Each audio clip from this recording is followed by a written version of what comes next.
2, 3.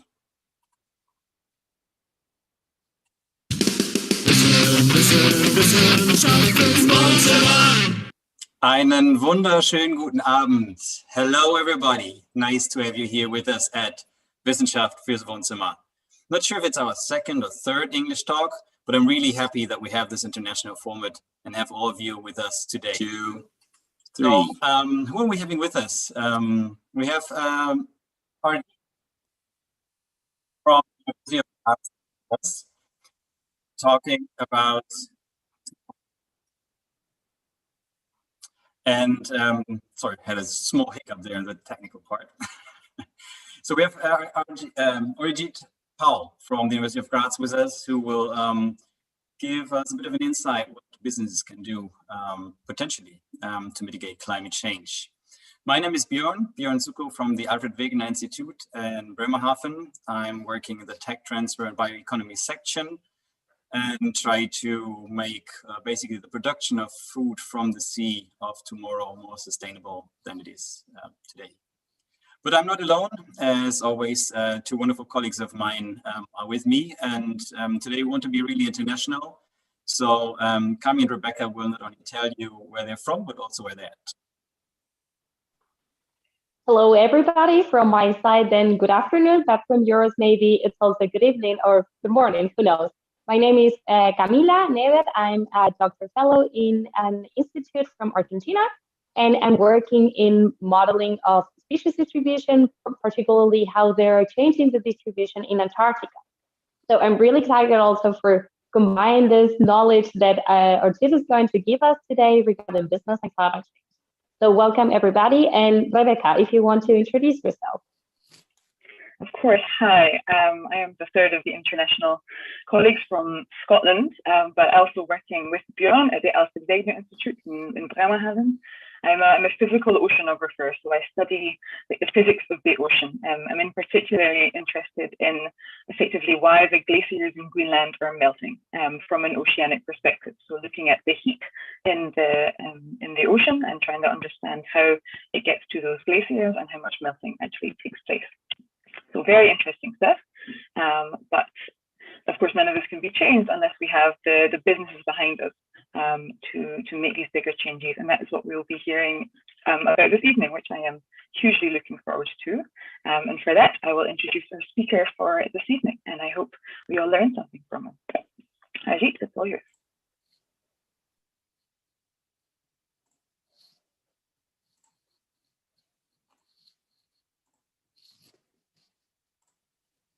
So thank you very much, Björn, Kami, and Rebecca for inviting me in this forum. It's an honor. My name is Arijit Paul. I am originally from India and currently working as a postdoc at Institute of System Sciences, Innovation and Sustainability Research. My research focuses on the relationship between business and climate change.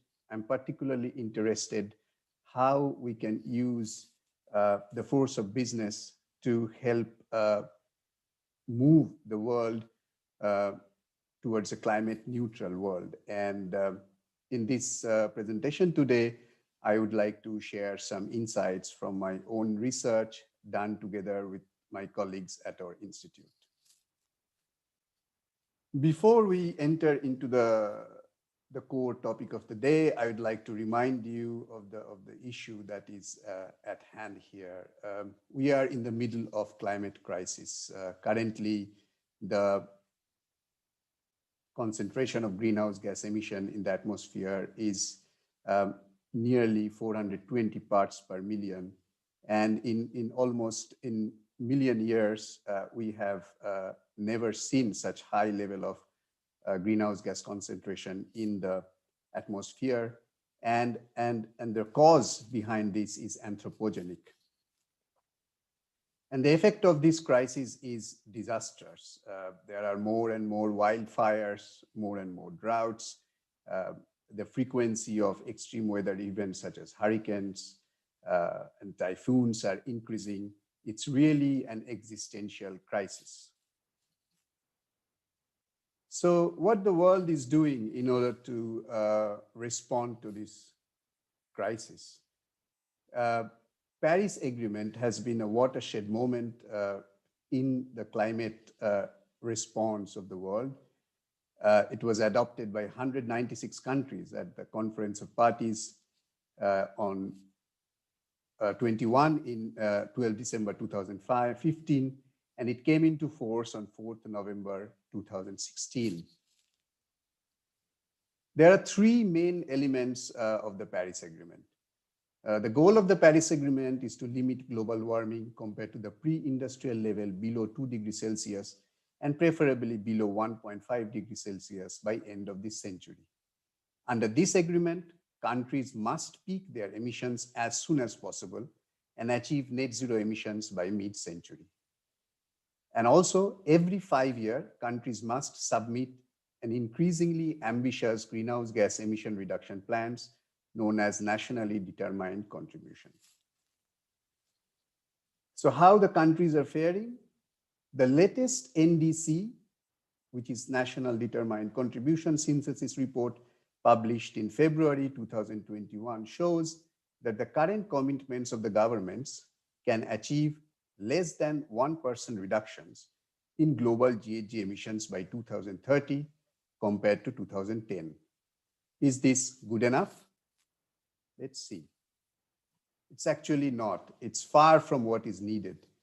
According to IPCC, meeting a 1.5 degrees Celsius global warming target requires 45% reduction by 2030 compared to 2010, and reaching net zero emissions by 2050. If we want to target 2 degrees Celsius, we have a slightly more time. We need to reduce 25% GHG emissions by 2030 compared to 2010, and reaching net zero emissions by 2070. Compared to this, the current ambition level of the countries is only 1% reduction by 2030 compared to 2010 level. So this is a pretty dismal state of affairs. When governments are not delivering or faltering on their climate pledges, role of non-state actors such as cities, businesses, and civil societies become very important. While each of these actors can play a very important role in increasing our collective ambition in climate change mitigation, but today I will focus on business action on climate change. Now, why business action on climate change? Because greenhouse gas emissions and economic activity has a very strong correlation. If we look historically, they basically rise together, and hence businesses as the engine of economic growth strongly influences global trend of GHG emissions, and hence they have a huge potential to contribute in climate change mitigation activity to combat the climate crisis. This figure shows the overall global relationship between GHG emissions and GDP. This is from IPCC. The figures are a bit disaggregated across different regions, but the trend is same. There is a clear, almost one-to-one correlation between gross domestic product and greenhouse gas emissions. Hence, businesses across the world in all regions can play a very important role in our response to climate crisis, in helping to reduce greenhouse gas emissions. Just a bit of more numbers for you to look at what kind of sector we are looking at when we think of emissions from different businesses. This shows that direct greenhouse gas emissions and indirect greenhouse gas emissions break up by different sectors. in the direct greenhouse gas emissions, the electricity and heat consumption and transport and industry plays an important role. Indirect greenhouse gas emission only shows what is the end use of electricity and heat production. There also industry and buildings account for very large share of emissions. Compared to this figure, here we have a little bit more in detail. In this, probably the figures are a little smaller, but I want to just focus on 2 or 3 numbers, and you will know why in the next slide. Among the industrial emissions, iron and steel and cement are very important. Together, they account for about 10% of the total greenhouse gas emissions. And if you also take transportation, which is about 15%, of which 80% comes from road. So in total, if you take road transportation, iron and steel, and cement, together they account for nearly a quarter of the total greenhouse gas emissions. So these 3 sectors are quite important. And together with my colleagues Matthias and my PhD supervisor, Professor Rupert Baumgartner, we wanted to look a bit closer into these sectors, which has a large share of greenhouse gas emissions, understand how we can influence, or what are the factors that influence their emissions trend.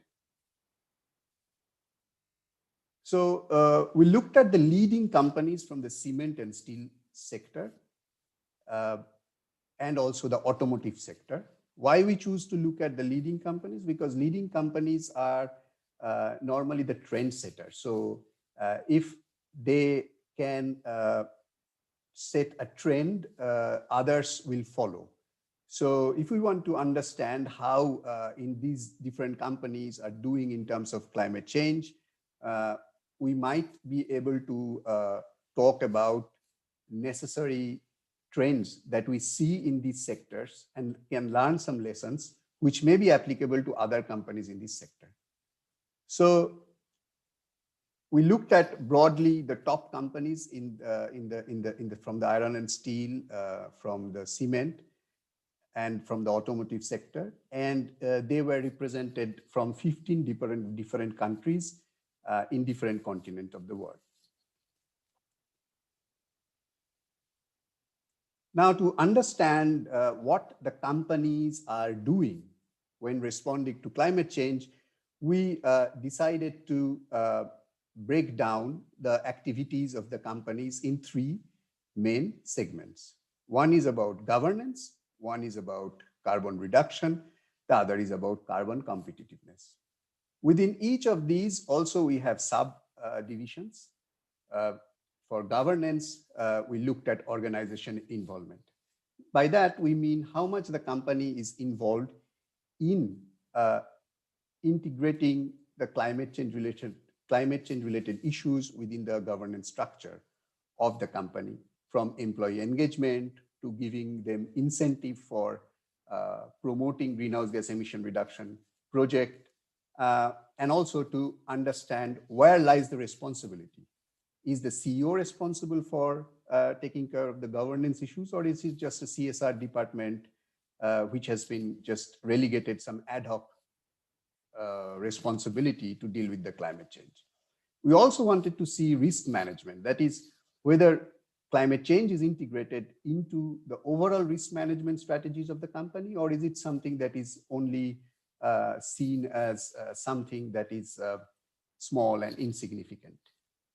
Similarly, for reduction activity, we looked at carbon measurement and policy, which is about whether the company has clearly defined goals for reducing carbon emissions, and if these goals are consistently being followed up with reporting, and what kind of measures they are taking in terms of meeting these goals by improving their products from the emission reduction perspective, or improving their processes to reduce their emission intensity, or even if they're participating in carbon compensation, such as participating in emission trading scheme buying emission offsets in order to reduce their overall carbon reduction.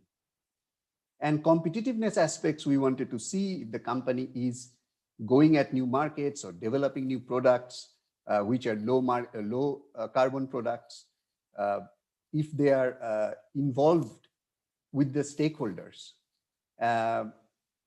broadly to inform them about different carbon reduction related activity that they are doing, how they are communicating, and whether these companies are engaging in political activities such as lobbying to secure their competitive interest.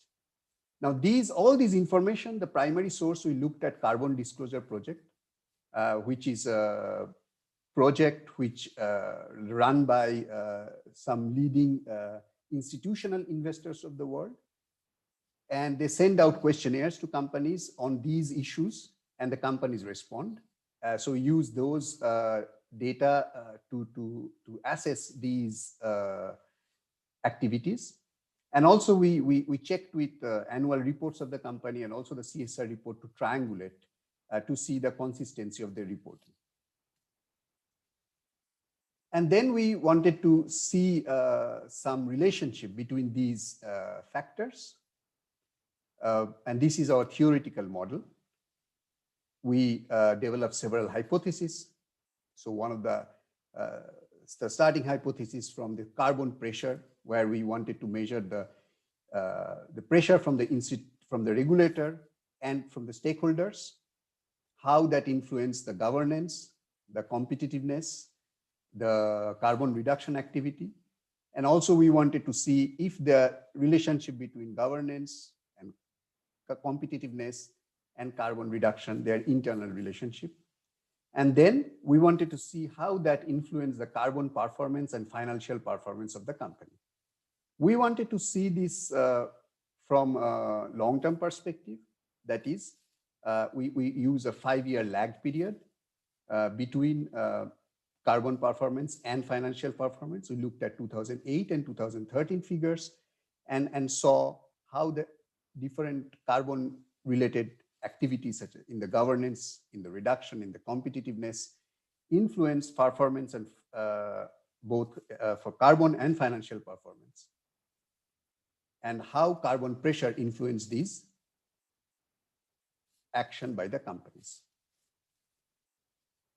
And we found these results. Some of our hypotheses were supported, some were not, and we can briefly explain the results.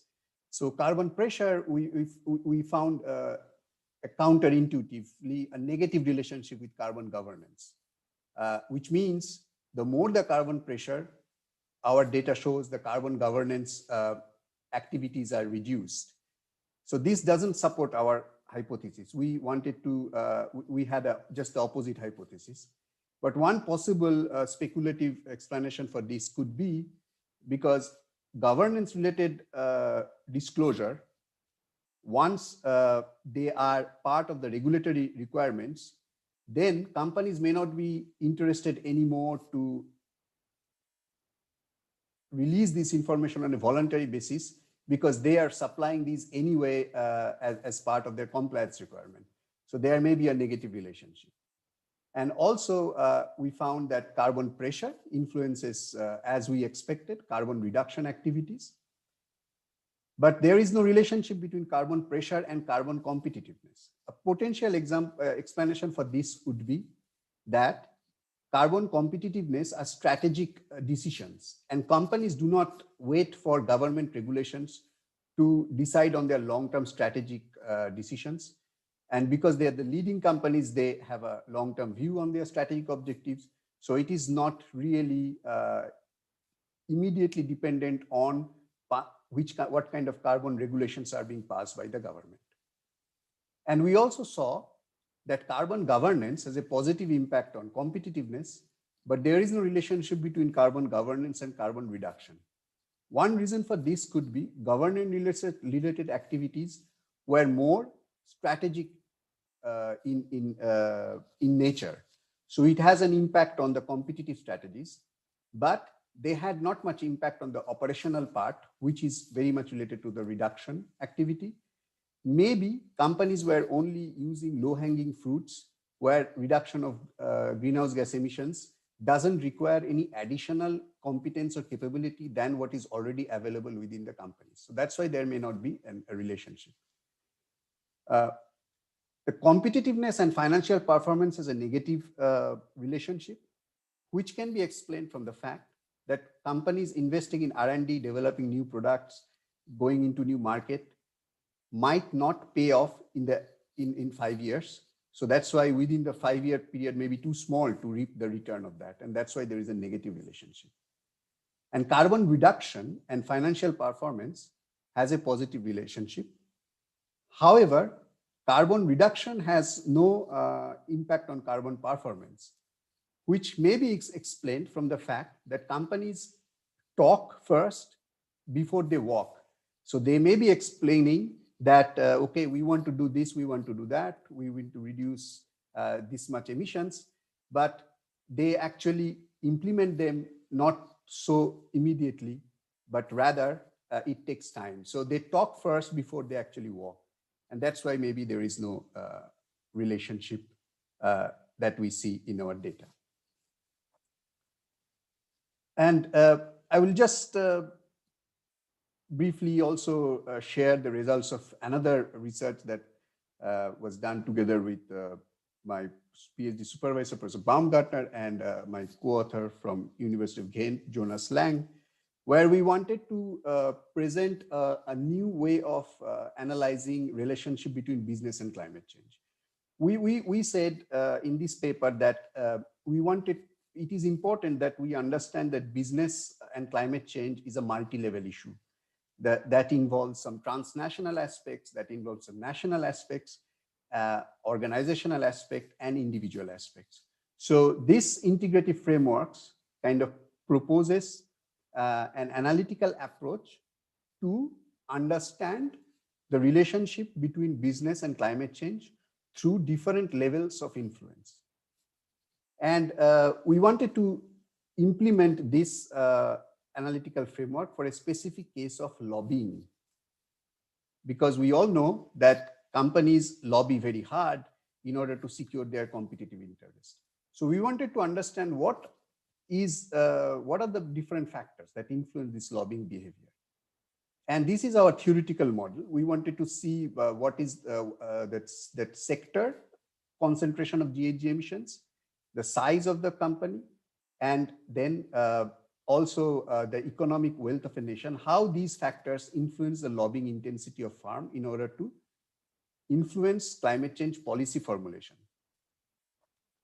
So this is our result. I will not, of course, go through in detail. I don't have time, but briefly speaking, we developed 7 different models to see these relationships. And in a long story short, what we found is this: companies coming from highly GHG intensive sectors, which are not very profitable and have a very large farm size, does the most lobbying. However, the country effect we didn't see in our data. So doesn't matter whether you are from a developing country to a developed country, if you are from a GHG intensive sector and your financial performance is not very good, and you are a large size company, our data shows this company will do very strong lobbying to protect their competitive interest, which is actually a barrier to climate change mitigation efforts. And this is just a pictorial representation of what I just said. In this, we looked at a very large sample, around 981 companies across 123 sectors and 30 nations. And this is what we found. And finally, I would just like to end with some future research direction using this multi-level analytical framework. There are different forces at play, and we need to understand their interaction in order to truly develop integrated understanding of relationship between business and climate change. And these, we highlight here some of the most important factors that needs to be looked at, not in isolation, but together. So how the policy from the national level influence organizational response, how the technology innovation from the sector perspective influence organizations. An organization who wants to respond to climate change needs to also change the organizational culture. And we must not forget that organizations operate in a multinational environment where geopolitics play a role, and particularly now the climate activism is making a very strong impact on how companies see at climate change from a strategic perspective. So we believe having these different elements across different levels and analyzing them in an integrated way will only be able to tell us where are the important leverage points are, such that we can exploit those leverage points in order to make business more responsive to climate change, in order to make businesses be part of the solution and not be a part of the problem only. So with that, I would like to end my presentation. I hope I am on time, and thank you for your attention. Thank you, Arijit, for this very interesting talk. Before we go into the typical round of questions that all of you can raise, so for everybody that has listened to the presentation, please below in the chat, let us know any of your thoughts or any of your questions that you may have. We will raise them directly to Arijit. There's three things that I would like to mention before we head into that. So, of course, next week, same time, same place, we'll be online, but in German. So a colleague of Arijit, Stefan Nabernek, will have a talk on emissions or not, what emits and who emits what, and the need for rapid reduction. That will be in German. We're almost to our 50th episode. That's the 1-year anniversary on the 15th of April, in case somebody wants to join. That probably is also going to happen in German. And the next English-speaking one will be on the 10th of June, where a future colleague of ours, Dr. Mar Fernandez-Mendez, will talk about the potential of producing biomass from an algae and capture CO2 and send it to the seabed. So that's it from that part. Do we have questions, Kami? Yes, there's a question in the chat that was mentioned before, particularly going back to a specific slide, that in general, why wasn't the chemical companies there included in the, I think that was in the moment of the model, of the theoretical model? It was the page 14, particularly. Slide 14. Yeah, the slide 14.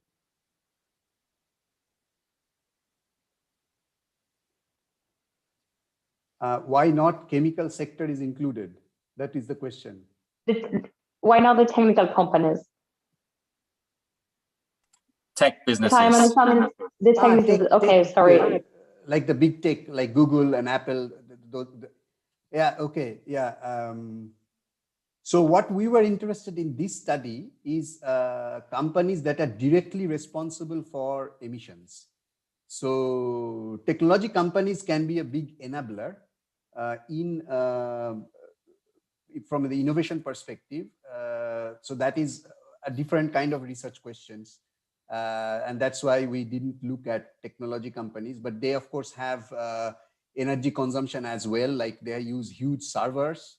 And where from these energy comes, then defines how much greenhouse gas they are emitting. But briefly, because this question has been raised, I know that many of these, like Google, I think already announced a climate neutral targets, and they want to be climate neutral in next 20, 30 years. And they're also heavily investing on renewables so as to reduce their carbon footprint from their server operations. But if you look at from the point of view of which are the main areas where we can get large reduction in greenhouse gas emissions, tech sectors are not the big ones. They are, of course, can play an important role, but the cement, the steel, the automotive, and the chemicals, they are really the oil and gas. They are really the main areas where there is large scope for greenhouse gas emission reduction. Arijit, thank you. Can you go back from your presentation and stop your screen sharing? Then everybody will see you better. Thank you right there. I think there's more questions in the chat, Rebecca. Am I right? Yes, there are.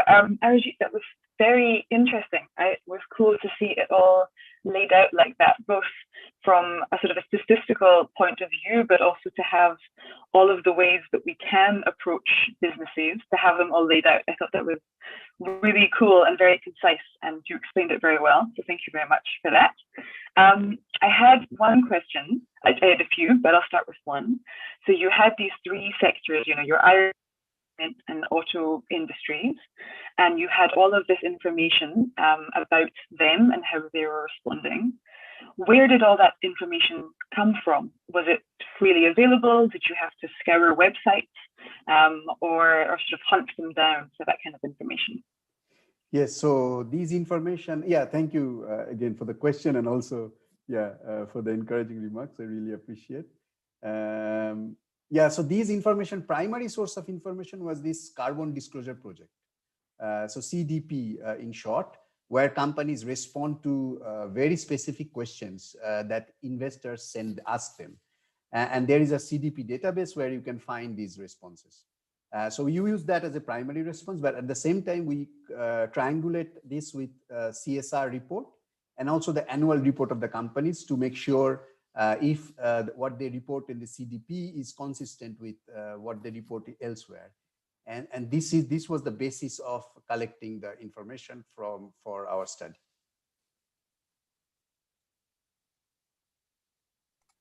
Thank you. So there's more questions from the chat. This one is from Anne U. So, let's see. So would there be a recommendation for the companies on what they should make better to reach climate goals? And she adds also, which part strategy would be most important? Can you answer that? Okay, I see the question also written here. Let me read it so that I get it correctly. Would there be a recommendation for the companies on what they should make better to reach climate goals? So the question, if I get it, probably it's not possible for the one who asked me to ask the question to clarify. But if I get it correctly, that the question is about, I mean, how a company should approach this from a strategic perspective to meet the climate goals. Yeah. So I think there are, first of all, this is defined on pretty much by the sector they belong to. So if you are in the oil and gas sector or in the cement or steel sector, there are certain technological limits that are imposed on you, and it's difficult to transition to a post-carbon world. Their innovation is a very important role, and you need so that if you are coming from this heavy polluting industry, your main focus should be on innovation. And fortunately, there are already these innovations we can see. For example, SSAB, a giant Swedish steel manufacturing company, have already piloted a plant for producing zero emission steel. How they're doing it, they call it a hybrid technology. They use hydrogen as a reducing agent for production of steel, and this hydrogen is coming from renewable energy, and so they have a collaboration between a Swedish steel company, a mining company, and a utility company, and they together develop this technology. So what is really important here is to also have this collaborative approach, because these kind of technological innovation is difficult to use by a company on its own, because you need to combine expertise that is lying outside your field of expertise. On the other hand, if you are from, let's say, a sector where your footprint is not that high, such as, let's say, banking, there it is relatively easier to switch to more greener activities by simply, as long as it's available, by switching your, let's say, energy supplier from fossil fuel to a renewable. There it will be much easier to make such switch. So long story short, the answer to this question, it depends on the which sector the company belongs, and accordingly the strategy must be decided. Okay, thank you. And I think you also answered, I think, the second one. So are the differences between the sectors? I think you perfectly laid that out. Just for people watching from up north here, from Bremen.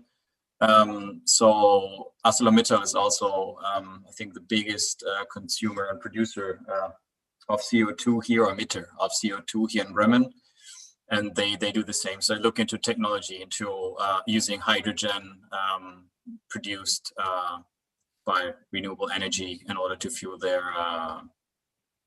or at least part of their energy consumption.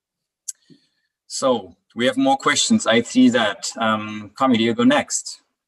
Yes, there is also another question. Yeah, also, by the way, thank you for everybody that is keep on asking, Constantine. I think that it was also replied to your question before, and yeah, if there is any other questions that you want to clarify, tell us also there in the chat. So Sarah H, it's asking then, could you give examples for change that should happen in organizational culture regarding climate change? Yes, so organizational culture is very important. And I can give you example such as, let's say, a company like Patagonia. They have developed their decision-making process within the organization in a way which is a very strong commitment to sustainability. For example, there is a sustainability officer who can veto any investment decision if it does not match certain sustainability parameters.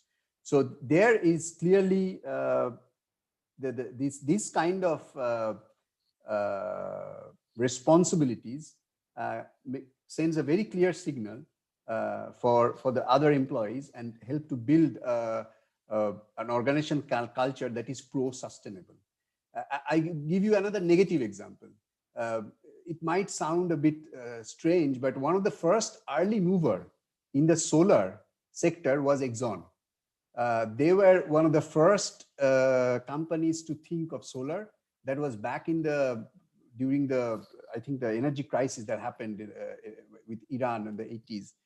And they went big on solar, but they were too early because at that point there was not much government support available. Solar was very expensive, and they burned their cash basically. They spent a lot of money, didn't get any return, and that had a very negative impact on the organization culture within Exxon. They didn't want to touch anything renewable or anything to do with low emission technology for a long period of time. And now we all know how Exxon also manipulated people's opinion. They financed lobbyists to even climate disinformation campaign and all. So that was really a very negative example of organizational culture that promote a climate skepticism, climate denialism. So these would be two examples just to show how organizational culture can play an important role and how they are shaped both by external factors and internal factors.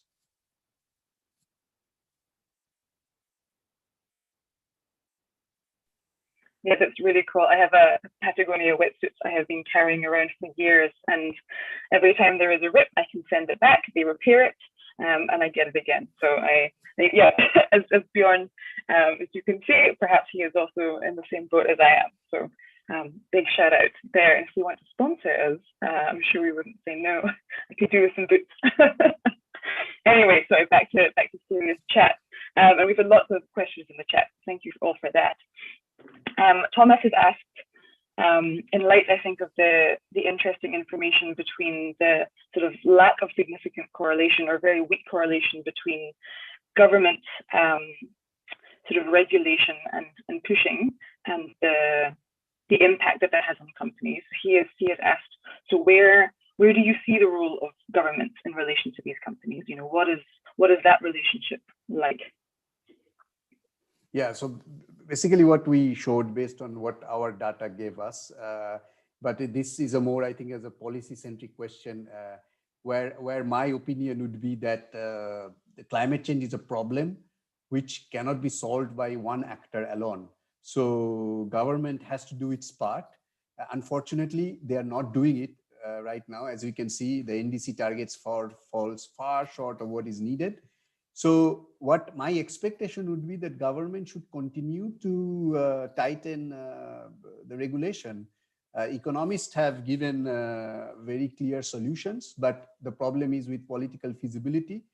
€100 per ton of price on carbon would pretty much solve the problem, because that would make emissions so expensive that the companies have to innovate, or otherwise they go out of business. Of course, it will have an impact on the consumer, and we have to find a way to redistribute some of these, how to compensate those consumers who cannot afford it. And this redistribution mechanism needs to be thought out. So that's more about a policy innovation part, but government has to play their role. So progressively tightening the emission caps would be one way to do. And the role of government would be very important to give clear direction to companies where the government policy is going to be. In this, European Union is actually taking a very leadership role. They have already declared climate emergency. They want to be climate neutral by 2050. So this gives companies a very clear roadmap. That and this is also reflected in the European Union emission trading scheme, where the emission permits are now traded at €40 per ton, and many predicts this will soon lead to, over the periods of maybe a decade, will climb closer to €100 per ton. So government has to give this long-term roadmap and targets so that companies can adjust accordingly and have time to innovate and adjust their strategies so that they can be part of the solution. Thank you. So I think it's about time that we end this. But we have one big fan, Konstantin, that is having actually two more questions, I think, and we have lots of thank you. So maybe this last one. So he asked about what do you think about nuclear power, probably in order to change energy of those consumers that produce and emit a lot of CO2 because they need a lot of energy. Maybe also in the light of Bill Gates' new book that kind of, I have not read it yet completely, but kind of promotes a way toward more decentralized, super safe nuclear power, while also owning a company that actually produces potentially those reactors, right? So maybe one last thought on that, and then Konstantin, if you want to know also how Arijit got his job, maybe try to find him on the University of Graz website and ask him that. I'm sure he'll tell you. Okay, on the question of nuclear, it's a great question to end the conversation, because whatever I say, I'll be damned. So I need to qualify what I'm going to say right now. So I'm going to say this based on my personal opinion. So not as a scientist, because honestly, I'm not an energy security expert. So I cannot put on the hat of an energy security expert to give a very informed opinion about how nuclear should play in this whole business of transition. But if I take a pragmatist view and somebody who is aware of the discussion that is going out there, and then take a kind of opinionated position, I think if we completely move away from nuclear, meeting the climate transition goal that we have, like we have to reach, like, say, even if I take the 2-degree Celsius target by 2070, climate neutral, I think without nuclear, somewhere in the picture, it would be difficult to achieve because still nearly 80 to 85% of the electricity is fossil based. So we are talking about completely decarbonizing 80% of the global electricity system. Of course, the wind and solar play a major role, but I think nuclear somewhere have to be there to play the role of the baseload capacity provider. So to me, of course, I know there are good arguments against it as well. And as I said, I'm not an energy expert, but for my personal opinion, nuclear has to be part of the picture if we want to meet this ambitious goal of climate neutrality in the next few decades.